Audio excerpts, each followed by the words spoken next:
My question is regarding the statement you put out yesterday and how important it was for you to do that, but also what it means to you to have your words uplift, obviously, our country, but especially our Central New York community at a time that, everybody's hurting right now. Nico, that was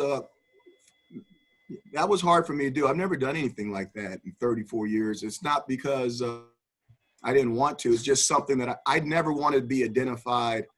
When I wake up in the morning, I look in the mirror, there's a black man staring back at him. I get that. I get what I'm identified with.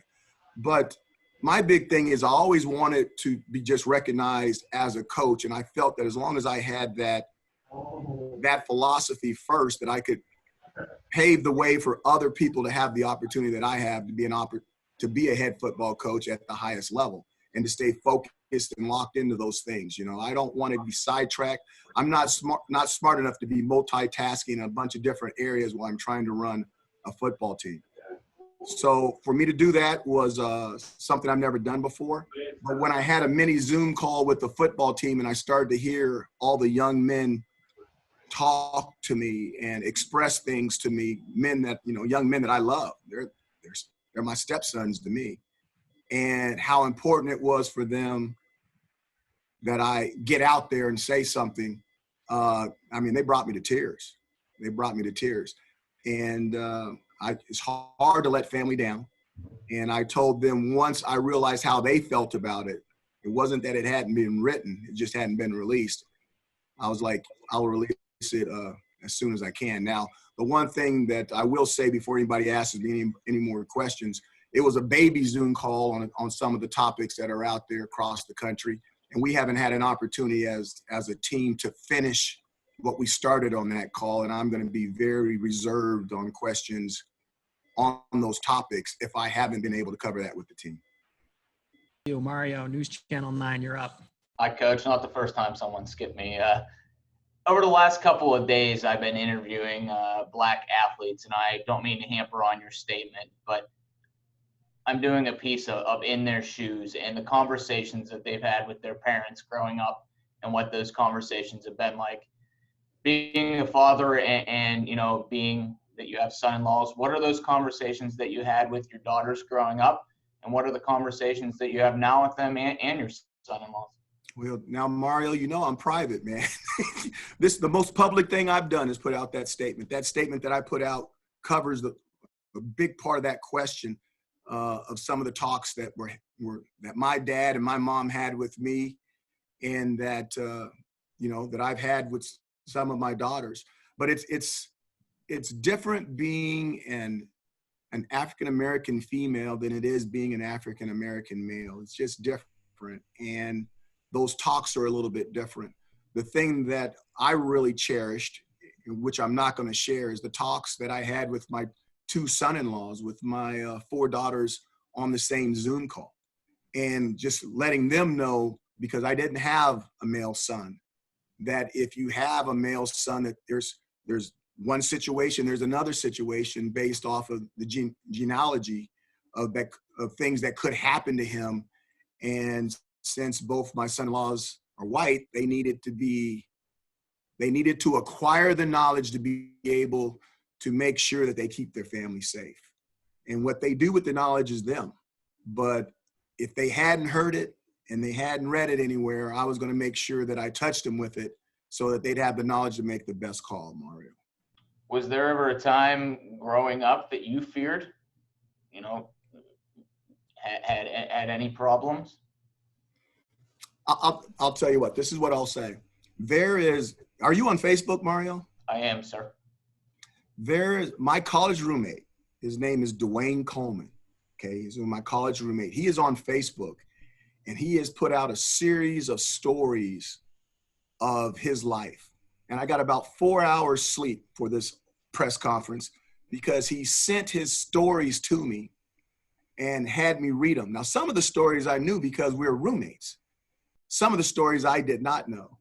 But I would say that I could almost identify with 90% of the stories personally that he put out on Facebook. Just change the names, change the cities, same story. So if you want to get a feel for me with me not wanting to tell you exactly what in the heck happened, I say, go to Facebook, they're public stories, read them. And I would say that they're almost identical stories to things that have happened to me in my life. Thank you. Thank you, Mario. Next, we'll go to Stephen Bailey from syracuse.com. Stephen? Hey, Dino. I wanted to go back to the conversation you had with your team before you put out your statement. You said they brought you to tears. What was kind of the impetus for that conversation? Did it come up in a team meeting? Was it something players wanted to talk to you about? And can you, I guess, go into a little more detail on what they said to you? Well, Stephen, first of all, I love the beard, brah. Thank you. Reminds me of a earlier Hercules movie. Okay. You got that strength coming from you. Yeah. I'm not going to tell you the question. Okay. You knew that when you asked, though. That's not new, 2020. But, when those guys, and here's the thing, we haven't had our second conversation. Like I said, it was like a baby Zoom call. It lasted a while, but it really didn't. It went right up to the edge. They went over the edge on some things that, and when I say over the edge, it was good. It's kind of like, if you're really going to talk about this stuff, I look at it like it's a scab. If you really want to talk about it, you got to peel the scab off. And then you got to take something and you got to rub where there's no wound and create a wound. And that scab needs to start bleeding. And when it bleeds and you talk about it, there's a chance that it can heal the right way. And, they made me bleed on some stuff, but that was good because you're either green and growing or you're red and rotten. And they opened my eyes to some things that I had not thought about, and it had to do with the generation gap, and it had to do with them seeing things at a younger age. I saw the same things, but again, they were raised differently than the way I was raised. And it hurt me that they felt that way. Okay? It really hurt me, which really pushed me to do something faster than what I wanted to do. Now, I haven't had a chance again to finish that call, which is the reason I'm being really reserved on answering those questions, because if I've gone through all this pain and criticism to wait to speak to them, I'll be doggone. I'm not going to jump ship now and just make it easy. No. I'm going to finish the job, and then whatever happens after that happens. But I thought it was good. I thought if there's 10 points to this conversation, we're at 3. We still got a long way to go, but it was a good opener, and I'm really excited to get back with them because they were talking and I was listening. That was the biggest part of the call. And when they get back here, after they finish talking and I'm still listening, then I get to talk. And I know they will listen. And afterwards, hopefully, we're all stronger. As iron sharpens iron, one man sharpens another. I appreciate that.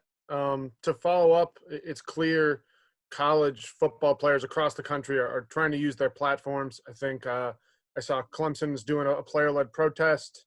I'm sure the guys in your locker room have ways in which they want to make their views known and express themselves.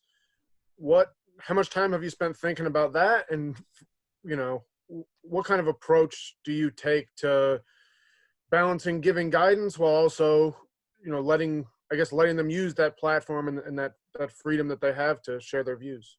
Well, first of all, John Walhack has already allowed everybody in the athletic department to be able to express themselves. So opinions don't matter whether you can or you can't. And again, it's a constitutional right. Sure. Being on the football team is a privilege. Being able to speak your mind in the United States of America is a constitutional right given by our forefathers. So I don't think you can take that away from somebody. Now, all that other stuff being said, our guys, the word I would use is energized.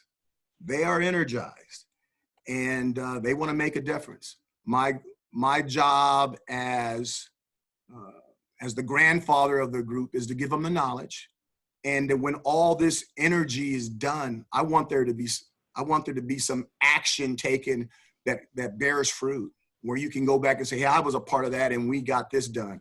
Not that we protested and 40 years later, while I'm gone and Stephen and no one's giving me any Zoom telephone calls where I'm at, that they're still here and they look back and say they didn't get it done. I think that our generation didn't get it done. Okay. Our parents were born in the 20s and the 30s and the 40s, and we got it moving, but we really didn't get it done.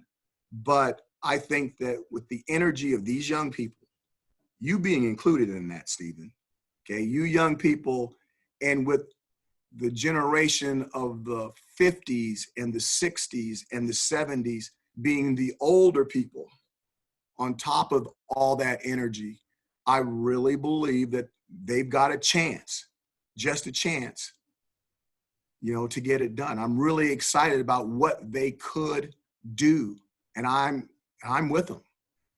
If they can pull it off, it'll be a bigger win than Syracuse ever was against Clemson, and I'll be more prouder of it.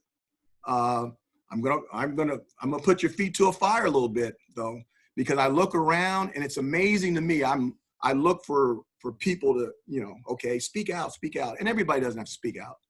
But the thing that really is interesting to me is when I look up media people that you guys, I don't see statements. And you guys have a platform too. And you guys have a following, and you guys got people that want to know what you think. And I don't know, I'm talking out of my ear a little bit. I don't know if your job allows you to do that. And if they don't, I get it. You got to pay the bills, and that's what you should do. But if they do allow it, it'd be really cool. And I'm not talking directly at you. I'm talking about all media people. And maybe it's because I look around so many of them, I look to see what they said, and I don't hear anything, which is probably job related, but I just don't like to assume things. I like to know the facts of stuff. So